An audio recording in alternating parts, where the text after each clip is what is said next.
قرآن کریم کی ایک آیت اللہ رب العالمین نے اس آیات میں خصوصی طور پہ مسجد اقصی کا ذکر فرمایا اور بطور تعجب کے اللہ رب العالمین فرماتے ہیں سبحان الذی اسری بعبدہ لیلا من المسجد الحرام الی المسجد الاقصی، پاکی ہے اس ذات کے لیے جنہوں نے اپنے بندے محمد رسول اللہ صلی اللہ علیہ وسلم کو مکہ مکرمہ مسجد حرام سے لے کر کے مسجد اقصی فلسطین میں بیت المقدس لے کے آئے، اور پھر وہاں سے اللہ رب العالمین نے محمد صلی اللہ علیہ وسلم کو آسمانوں تک اٹھا لیا، آسمانوں پہ لے کر گیا۔ اللہ تعالیٰ فرماتے ہیں سبحان الذی اسری، وہ ذات پاک ہے جنہوں نے رات کو لے چلا۔ اسراء کا معنی ہے رات کے سفر کو۔ لیلاً آگے اس کے لیے تاکید ہے، من المسجد الحرام الی المسجد الاقصی، مسجد اقصی۔ کون سی مسجد اقصی؟ الذی بارکنا حولہ، کہ اللہ تعالیٰ فرماتے ہیں مسجد اقصی وہ جگہ ہے جس کے اطراف، جس کے ارد گرد زمین کو بارکنا، ہم نے برکت والا بنا دیا۔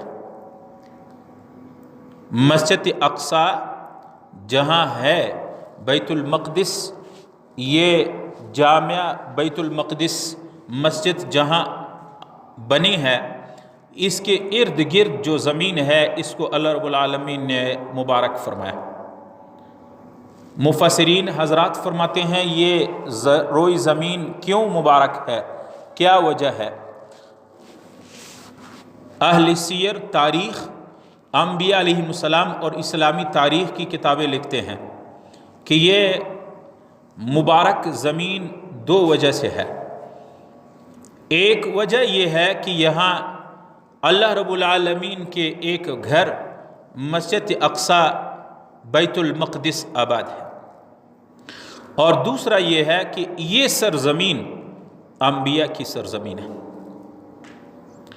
ابراہیم علیہ السلام نے مکہ مکرمہ سے ہجرت کر کے شام اور فلسطین آئے، یہاں سے اللہ کے حکم سے واپس بیت اللہ چلے گئے، تشریف واپس یہاں تشریف لائے۔ اس لیے بیت المقدس، فلسطین اور شام کی سرزمین یہ بہت مبارک سرزمین ہے۔ لوط علیہ السلام جہاں رہتے تھے، لوط علیہ السلام کی قوم پہ جب عذاب اللہ نے لایا تو لوط علیہ السلام کو حکم ہوا کہ تو شام اور فلسطین کی سرزمین چلے جانا۔ یہ ایسی سرزمین ہے کہ یہاں اللہ رب العالمین کے عذاب نہیں آئے گا۔ حضرت داؤد علیہ السلام فلسطین میں، شام میں پیدا ہوئے اور وہیں دفن ہے۔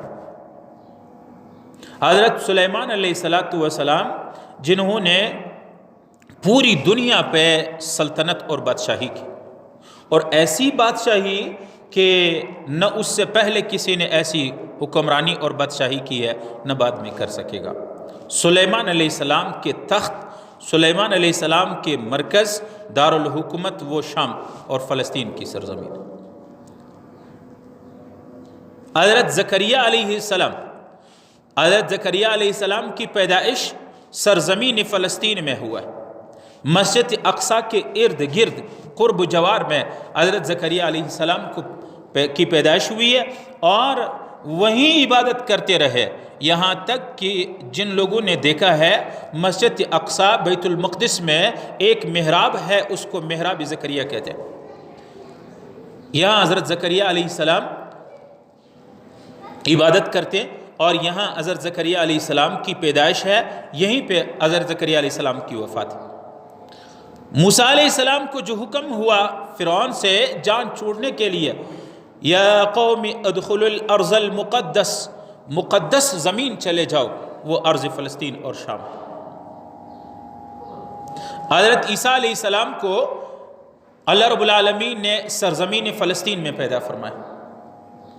حضرت مریم علیہ السلام ان کی ولادت وہ سرزمین فلسطین میں، اور عیسیٰ علیہ السلام کی ولادت یہ فلسطین، یہاں تک کہ یاجوج، تاریخ کی اسلامی کتابیں لکھتے ہیں کہ یاجوج ماجوج جو اللہ کے عذاب ان پہ نازل ہوں گے، یہ لوگ جو اللہ کے نافرمان لوگ یاجوج ماجوج، ان کی سرکوبی، ان کی انتہا، ان کو ختم کریں گے، یہ ختم ہو جائیں گے سرزمین فلسطین میں۔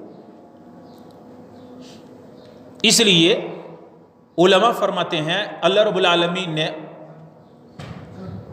قرآن کریم میں یہ فرمایا، سبحان الذی اسرا بعبدہ لیلا من المسجد الحرام الی المسجد الاقصی الذی بارکنا حولہ۔ اللہ تعالیٰ فرماتے ہیں مسجد اقصی بیت المقدس وہ جگہ ہے جس کے ارد گرد فلسطین اور شام کی سرزمین کو میں نے مبارک بنا دیا۔ علماء فرماتے ہیں، تاریخ لکھتے ہیں کہ ارض فلسطین، شام اور فلسطین کی سرزمین یہ انبیاء کے مدفن اور مقبرہ ہے۔ یہاں انبیاء پیدا ہوئے ہیں، بہت زیادہ، سینکڑوں ہزاروں کی تعداد میں اللہ کے رسول اور انبیاء یہی پیدا ہوئے ہیں اور یہی مدفن ہے۔ اور دوسری وجہ، مسجد اقصی مسلمانوں کی قبلہ اول ہے، مسلمانوں کی قبلہ اول، جہاں ہمارے محبوب محمد رسول اللہ صلی اللہ علیہ وسلم نے، ایک روایت میں ہے کہ 12 مہینے، 1 سال، ایک روایت میں ہے کہ 18 مہینے تک رسول اللہ صلی اللہ علیہ وسلم خود مسجد اقصی کی طرف نماز پڑھتے۔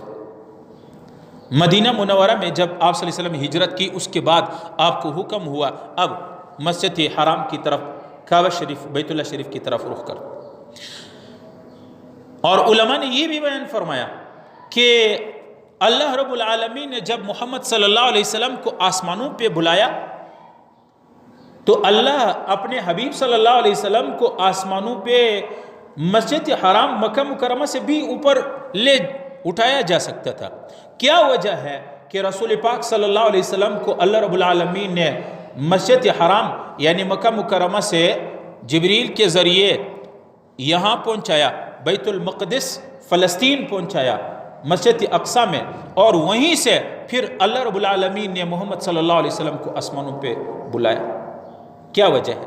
علماء فرماتے ہیں، مفسرین، وجہ یہ ہے، ہم اور آپ کو یہ بتانا اللہ چاہتے ہیں، یہ پیغام دینا چاہتے ہیں کہ میرے نبی کی امت، او کلمہ لا الہ الا اللہ پڑھنے والوں، تمہارے نبی کو بھی ہم نے یہاں پہنچایا، تمہارے نبی سے ہم نے یہیں پہ سجدہ کرایا، اس طرف نماز 18 مہینے تمہارے نبی نے اس طرف رخ کر کے مسجد اقصی کی طرف نماز پڑھی، اور یہ تعلیم ہے کہ تمہارے نبی کو یہاں پہنچایا۔